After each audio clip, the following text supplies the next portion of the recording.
One of the things I believe strongly, and I propose on this show, over and over, really, is the idea that lessons are everywhere, that we can learn something from almost every area of our lives. This is not a novel concept that I came up with. This is the idea of mental models extended. And the idea of mental models that we've talked about on the show plenty of times before. This is the concept that you can have some kind of system in one discipline or one area of life, and that same system can either metaphorically or otherwise apply to another situation. And today's episode is inspired by one of those kinds of situations. I was recently at a karate lesson, not for myself, but for my 7-year-old son. And in the lesson, one of the things that the teacher was doing was teaching some basic self-defense maneuvers, rather than the offensive maneuvers that we would kind of think are the flashy maneuvers. The program that my son was a part of was teaching some more practical self-defense maneuvers. And so I want to kind of paint the picture. I want you to imagine that you have been accosted on the street. You've encountered someone who means to do you harm. And they're trying to get you to come with them in a direction that you don't want to go. And they have somehow gotten a hold of your wrist, and they're pulling on you, and you are trying to pull against them. Now, you've gotten yourself to the point where your wrist is extended, your body is kind of bent over, you're pulling with all that you can, but unfortunately, they are still kind of gaining on you. They're pulling you when you don't want to be pulled. So what should you do? The intuitive thing to do, you've already done. You've tried to pull away from them using all of your bodily strength, pulling your body weight against your wrist, but it's to no avail. Now let's imagine that the grip of this particular person is not going to break anytime soon. What is another option for how to get out of this? Now, of course, this podcast is not a self-defense podcast. This is not a martial arts podcast, and I'm probably going to show quite a bit of my ignorance in talking about this because I am just a spectator as far as the sport is concerned. But I found this maneuver incredibly interesting. The simple answer, or I guess explanation of this maneuver, once again from a layman's perspective, is to jump towards your assailant. The idea is to jump directly towards them in the direction that they are pulling, while simultaneously bringing your arm, or more specifically, kind of bending your elbow towards your body. And the hope is that you do two things with this maneuver. One, you kind of reset your center of gravity so that you're not pulling your body over, but instead you're kind of pulling from your center of gravity. And then also pulling your arm into a stronger position where it's closer to your body. So now you can kind of hold your arm closer to your torso in a bent position. And this gives you a more advantageous position, a better base to work from. I thought this was an interesting maneuver just on its own. But the counterintuitive factors, maybe look at this a little bit closer as a metaphor. You've probably felt pulled around in your career or in your life in some way or another. And you may have felt like the only answer, the only way to respond to that kind of pulling is to pull back, to try to resist with everything you've got, to push away from the thing that's pulling on you. But what if the best option for you, if you were to consider all of the factors, was to reset your base. We're going to talk about that right after we talk about today's sponsor.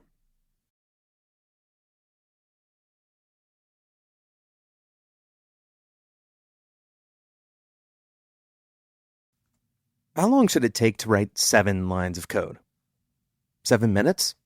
Maybe an hour? Or what if it takes 5 days?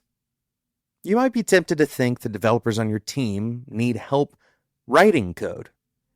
But that's not usually the case. The biggest drag in software development isn't writing code, it's having enough context to know what code to write.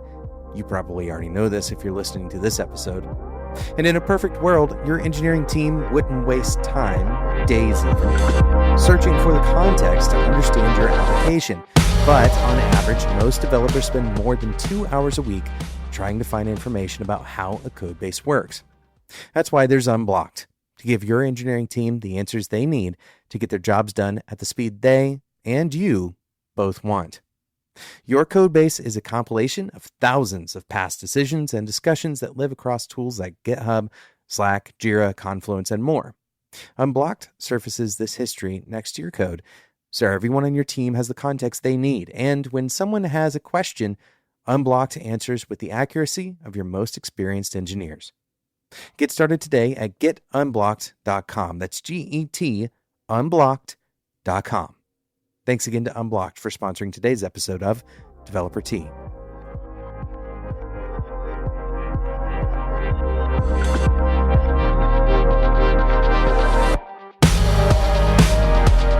What does it look like to reset your base?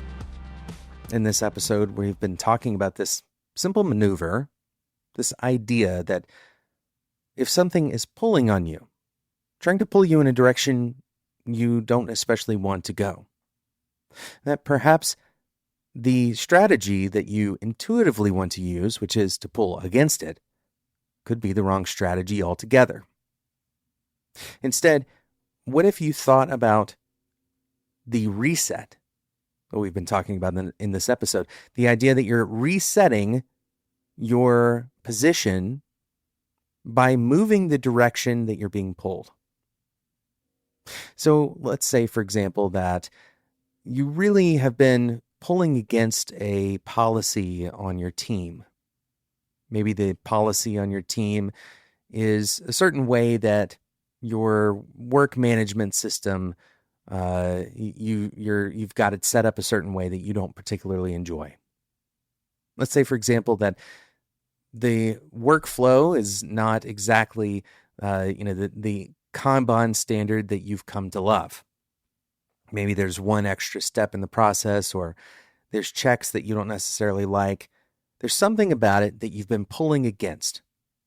You've made your case to your manager. Your manager has even made your case with you. They agree with you, but there's some organizational kind of pressure against it. And so you've been pulling against this pressure.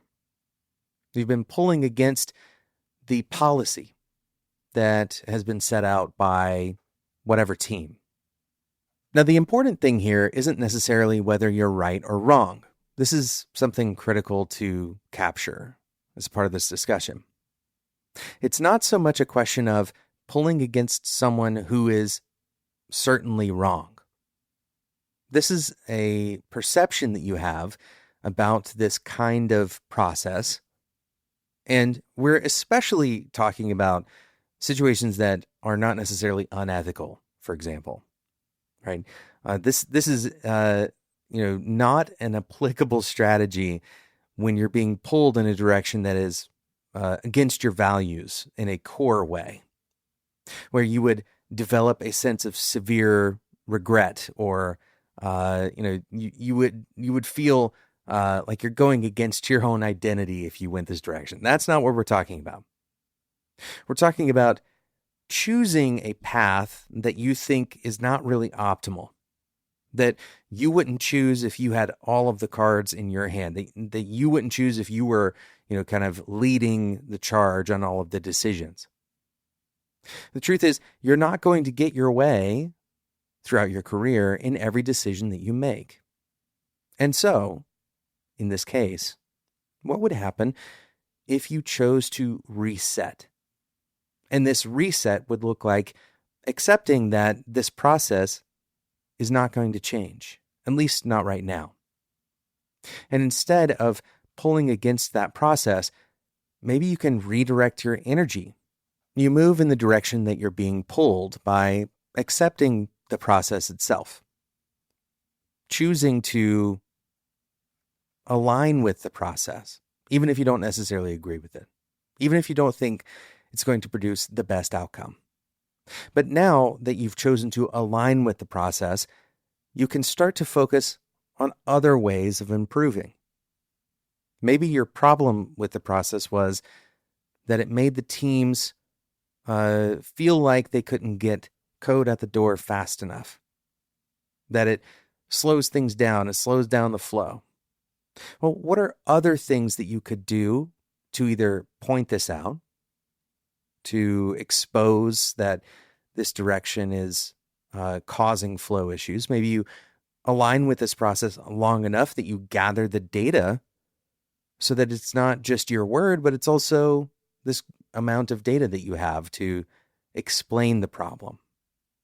Or maybe you start focusing on different problems that are causing flow issues that are not necessarily just your work management system, setup. Maybe there are other things that can improve the flow of your work. But here's the key insight. The energy you were spending pulling against this, that energy was not going to yield the result that you wanted. This is the kind of situation to use this strategy in. When you feel like you are up against a tidal wave, or when you feel like you know that what you're saying or what you're trying to do is in vain. Now notice that we're not proposing that you give in. That's not the point of this discussion. Instead, we're looking at this from an outcome perspective. The outcome that you care about is not necessarily that you did everything you could to avoid this problem, right? If you were only worried about walking away with that kind of story, that narrative that you pulled as hard as you could, even though you knew it was in vain, then that's one direction you could go. But most people are not looking to just tell the story. Most people are looking for outcomes. And so if you want better outcomes, in this case, pulling against the tidal wave, right, or pushing against something that you know is inevitable, is not a useful strategy when you're trying to get the best outcome. So instead, redirect your focus into an area that it actually has some kind of impact. Don't pull against this tidal wave. Reset your base and consider, what are my options now? Now that I've chosen a different starting point, now that I've changed the kind of center of gravity, the dynamics of the conversation, now that I've aligned with the thing that I've been pulling against so hard, what opportunities are presenting themselves that otherwise, previously, my old strategy, were taken up by my energy was entirely monopolized by pulling against something that I was never going to move in the first place. Think about your energy as an input. This is very often the way that people tend to choose what they will do, the way that they prioritize their time, the way they prioritize their work, even the way they prioritize the people that they're around. We think about the inputs as the goal.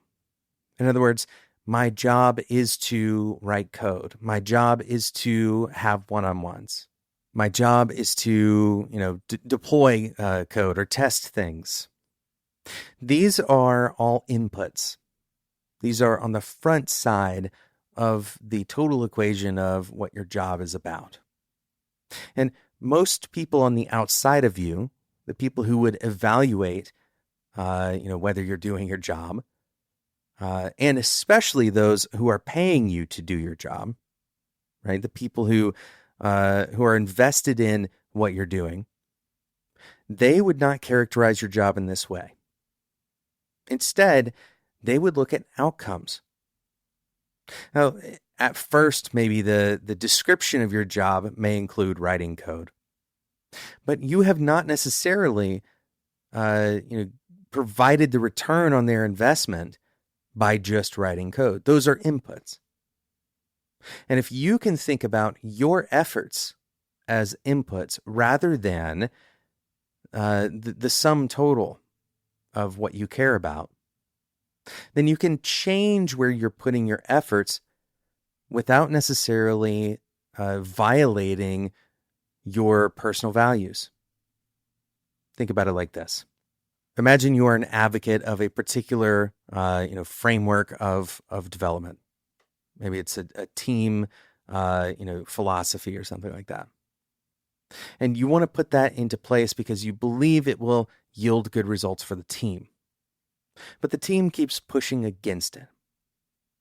Now, in the input-driven mindset, you would think that this is a failure, that the fact that you can't implement this particular strategy is a failure.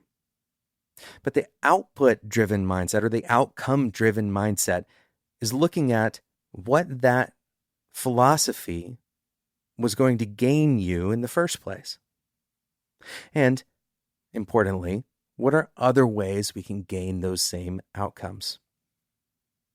This kind of thinking opens up a whole new world of opportunity for you, and it allows you to set down the things that ultimately are those tidal waves.